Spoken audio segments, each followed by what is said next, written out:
안녕하세요. 파미데일리 김주환입니다. 오늘 주제는 엔지캠 생명과학 백약이 부여한 전이성 대장암에서 탁월한 효능을 입증했다, 이런 주제로 준비해왔습니다. 이 회사 같은 경우에는 물질이 있어요. EC18이라는 녹용유래 물질을 기반으로 이제 여러 가지 이제 치료제를 개발하는 회사입니다. 그러니까 우리가 옛날부터 이제 뭐 한약이나 뭐 보약 같은 거 지어 먹을 때 녹용이 좋은 건 다 알잖아요. 굉장히 비싼 약재고. 근데 그 녹용 안에서도 어떻게 보면 EC18이라는 그 성분, 이게 이제 가장 좋은 몸에서 어떤 약효를 발휘하고 효능을 발휘하는 물질입니다. 근데 이제 녹용 1kg당 이 물질이 0.02g 밖에 없어요. 퍼센테이지로 따지면 0.002%, 아주 극소량이 있는 거예요. 그 극소량이 우리 몸속에 들어가서 굉장히 좋은 어떤 약효를 발휘하는 건데, EC18 같은 경우가 0.002% 밖에 없으니까 이걸 약으로 만들려 그러면 사실 천문학적인 금액이 들잖아요. 그래서 이제 이거를 자체 연구로 합성을 해가지고 물질을 이제 개발을 했습니다. 그러니까 이게 성분을 보게 되면 말이 좀 어려운데 그래도 읽어드리겠습니다. 팔미토일, 리놀레오일, 아세틸, 라세믹 글리세롤, 이렇게 이제 나오거든요. PLAG라고 이제 줄여서 이야기를 하는데, 이게 지금 글리세롤이라는 명칭에서 알 수 있듯이 이게 약간 지질, 우리 뭐 인지질 같은 거 홈쇼핑에서 아마 보셨을 거예요. 지방질이거든요. 근데 이제 이거를 성분 자체가 이러하니 이거를 자연에서 이제 이런 성분이 있는 거를 하나씩 찾아낸 거예요. 그래서 팔미토일 같은 경우에는 팜유에서 이제 추출을 했고요. 팜유는 아마 우리가 라면 같은 거 면 튀겼을 때 이제 그 인도네시아산 뭐 팜유에서 튀겼다 이런 얘기 하잖아요. 그런 자연 성분인 거고요. 그러니까 기름인 거죠. 리놀레 오일 같은 경우에는 홍화씨라고 있습니다. 거기서 이제 추출을 했습니다. 그래서 그런 자연 물질들을 추출해서 녹용에 있는 그 물질을 똑같이 만들어낸 거죠. 구현을 한 거죠. 그게 이제 EC18인 거고요. 천연 물질을 원료로 추출해서 다시 이제 EC18이라는 천연 물질을 재현을 한 겁니다. 그렇다고 해서 뭐 인공화합물을 쓴 건 아니기 때문에 좀 천연 물질로 생각을 해주시면 좋을 것 같고, 만약에 이게 같은 양으로 만약에 뭐 2000ml다, 이거를 뭐 녹용에서 추출한다고 하면 금액적으로 따지면 거의 한 2천만 원 나오거든요. 그러니까 그걸 굉장히 값싸게 재현한 물질이다 라고 이제 생각을 하시면 될 것 같아요. 사실 이제 제일 궁금한 건 효능인 거잖아요. EC18 효능에 대해서 좀 쉽게 정리를 하자라면 면역력을 굉장히 높여주는 그런 물질입니다. 좀 구체적으로 좀 설명을 드리자라면, 우리 몸에 이제 선천 면역 세포라고 불리는 백혈구가 있어요. 백혈구가 이제 우리 몸의 한 50% 정도를 차지를 해요. 그래서 그 백혈구의 또 50%를 차지하는 게 호중구입니다. 이게 호중구는 이 혈액 안에 이제 존재하는 물질인 거거든요. 그래서 항암제를 우리가 만약에 이제 맞게 되면 호중구가 굉장히 많이 줄어들어요. 줄어드는 이유가 이제 항암제 자체를 이제 외부의 적으로 간주하기 때문에 백혈구 안에 있는 호중구가 쭉 빠져나가는 거거든요. 그래서 항암제 맞은 암 환자들이 이제 면역력이 굉장히 약한 이유가 사실 호중구가 줄어들기 때문에 그런 거거든요. 혈액 속에서 호중구가 나가니까 소위 말해서 이제 백혈구가 굉장히 약해지는 거예요. EC18 같은 경우에는 호중구가 혈액 밖으로 빠져나가는, 백혈구 밖으로 빠져나가는 걸 막아줍니다. 그러면 백혈구 밖으로 호중구가 빠져나가지 않기 때문에 어떻게 보면 면역력을 발휘할 수 있는 기능이 계속 유지된다는 거잖아요.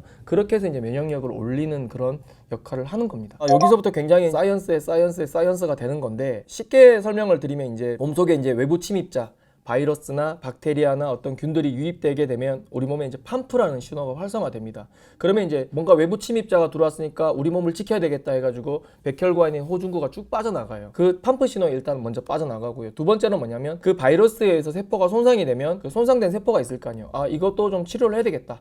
문제가 생겼구나 해서 담프라는 신호가 나옵니다. 그러니까 소위 말해서 반프와 담프 신호에 선천적인 어떤 면역 반응이 일어나는 거고, 여기에 1차적으로 대응을 하는 것이 바로 이제 백혈구 안에 있는 호중구입니다. 소위 말해서 이제 바이러스가 들어오고 난 다음에 세포를 손상시키잖아요. 그러면 이제 팜프, 담프 신호가 만들어진다고 하는데, 이 담프라는 거는 빨리 좀 없어져야 되는데, 세포가 치료가 되고 나면 없어져야 되는데 계속 남아있어요. 계속 남아있으면 어떻게 되겠어요? 백혈구 안에 있는 호중구가 계속 새어나오겠죠. 그러면서 면역력이 계속 약해지는 거거든요. 그래서 EC18 같은 경우에는 이 팜프와 담프를 좀 제거를 합니다. 뭐랄까, 이런 신호 자체를 제거를 해버리다 보니까 백혈구에서 호중구는 좀 덜 빠져나오는 거거든요. 소위 말해서 혈액 안에 있는 호중구를 계속 좀 보관하게 하는, 보유하게 하는 그런 역할을 하는 거죠. 그러다 보니까 이제 이 몸 자체의 어떤 면역력 자체가 계속 좀 유지가 될 수 있는 그런 기능을 한다. 과학적으로 설명드리면 이런 건데 굉장히 어렵죠. 그래서 사이언스의 사이언스인데, 소위 말해서 호중구가 나오게 하는 그 신호를 좀 억제한다 라고 정리를 하시면 좀 이해가 쉬울 것 같습니다. 지금 이제 물질 자체가 면역력을 굉장히 높여주는 물질인 거거든요. 그리고 면역력을 높여주고 면역력이 높은 건강한 어떤 백혈구 수치를 만들어주다 보니까 약발을 굉장히 높여주는 그런 효능이 있습니다.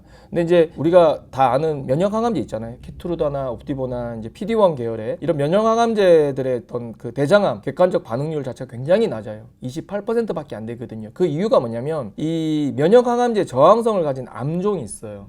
그 암종이 상당히 비율이 높고 그러다 보니까 이 약들을 투하했을 때 전혀 약 효능이 듣지 않는 환자들이 너무 많은 거예요. 그렇다면 이 ECA-T인과 병용으로 한번 가봤을 때 효능이 어떤지를 한번 살펴보자 해서 병용 투여 동물 실험을 지금 진행을 하고 있습니다. 면역항암제 하나만 넣었을 때 이제 암 성장 억제율이 39%밖에 안 되는 거거든요. 예를 들어서 가만히 놔뒀을 때 암이 100이 자랐다라면 면역항암제를 맞으면 한 60 정도 자라는 거죠. 그런데 ECA-T하고 이제 같이 병용으로 면역항암제 넣었을 때는 85% 정도 억제가 돼요. 그러면 가만히 놔뒀을 때 100이 자라는 거고 면역항암제 키트루다나 옵디보를 맞았을 때 60이 자라는 거고 그 다음에 이제 병용으로 넣었을 때는 15만 자라는 거예요. ECA-T 단독으로 넣었을 때도 지금 71% 정도 억제됐다고 하거든요. 그럼 29만 자란 거잖아요. 그러니까 굉장히 억제율이 높은 거고 투여량을 늘렸을 때는 95%까지 이제 암 성장이 억제가 됐어요. 사실상 이제 암세포 성장 속도가 20분의 1 정도로 이제 굉장히 늦춰지는 거죠. 그만큼 이제 약 효능이 굉장히 좋았다. 이게 이제 실험 결과로 확인이 됐습니다.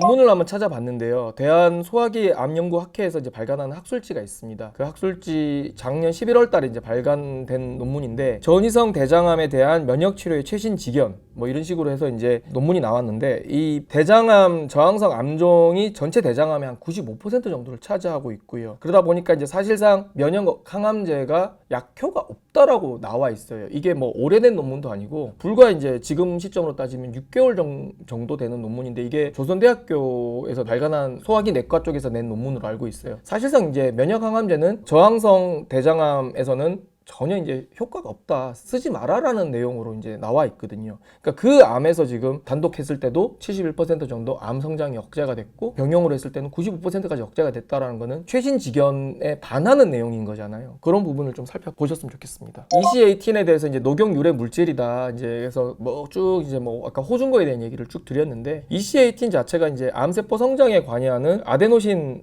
3인산이라는 게 있습니다. 이거에 대해서 이제 에너지 공급 자체를 좀 차단을 해버립니다. 암 성장을 일으키는 어떤 에너지원의 공급을 차단하다 보니까 암이 성장하지 않는 거죠. 그런 부분이 이제 있기 때문에 단독으로 했을 때도 암 성장이 한 71% 정도 억제가 됐던 거고 같이 넣었을 때는 최대 95%까지 억제되는 게 확인이 된 거거든요. 그런 부분을 우리가 확인할 필요가 있을 것 같습니다. 아데노신 3인산 아까 이제 암세포 성장을 돕는 물질이라고 이제 말씀을 드렸는데 이게 뭐 여러 가지 이제 비교 실험, 대조 실험 이런 것들을 쭉 했을 때 확실하게 이제 이 ECA-T이 억제하는 효과가 나타났거든요. 그래서 그 효능은 뭐 여러 가지 이제 비교 실험을 통해서도 확인이 됐다.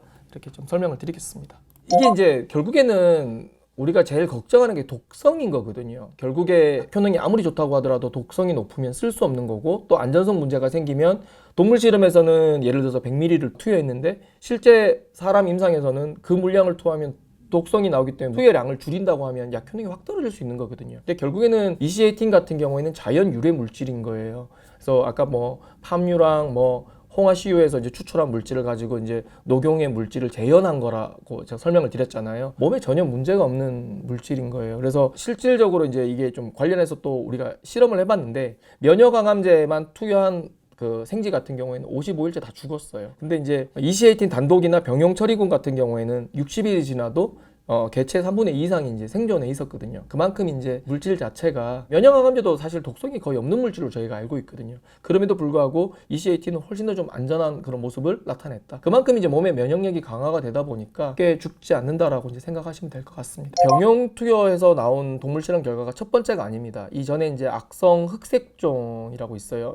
굉장히 좀 췌장암처럼 약이 거의 없는 암종인데 거기서도 이 ECA-T의 병용 투여 결과 굉장히 좋았거든요. 그래서 전이성 B형 대장암, 소위 말해서 이제 면역 항암제 저항성 있는 암종이라고 그랬잖아요. 거기서도 지금 효능이 입증이 됐어요. 그래서 앞으로 동물 실험을 한두 개 정도 다른 암종으로 더 진행을 하고 난 다음에 이제 임상에 들어갈 건데, 하나 확인하셔야 될 게 뭐냐면 EC18 같은 경우 이전에도 계속 이제 임상을 많이 진행을 하면서 임상 1상을 이미 이제 성공을 했습니다. 그래서 예전에 안전성이 확인이 됐기 때문에 이 약물 같은 경우는 임상 2상으로 바로 들어갈 겁니다. 그래서 내년 정도에는 어떤 암종이 될지는 잘 모르겠어요. 지금 이제 고민을 많이 하고 있는 것 같아요. 처음에는 뭐 췌장암 얘기도 나오다가 지금 대장암도 워낙 효과가 잘 나오다 보니까 대장암 쪽 얘기도 나오고 있고, 또 추가적인 동물 실험을 통해서 좀 더 상업화라든가 또 시장 상황이라든가 또 동물 실험의 어떤 결과를 좀 봤을 때 좀 더 좋은 어떤 효능을 내는 암종이 있을 거 아닙니까? 그쪽으로 결정을 하겠다라고 지금 하고 있어요. 그래서 임상 같은 경우에는 뭐 내년 정도에는 2상 또는 2A상 정도 진입할 수 있는 그런 상황이 될 것 같고요. 다국적 제약사 결국에는 이제 2상 정도 들어가게 되면 돈이 많이 들고 또 국내 임상으로는 크게 의미가 없어요. 이거 같은 경우에는 FDA 임상 허가를 받아서 승인을 받아서 다국적 임상을 해야 되는 상황인 건데, 그러다 보면 돈이 많이 들잖아요. 그래서 다국적 제약사 협력이나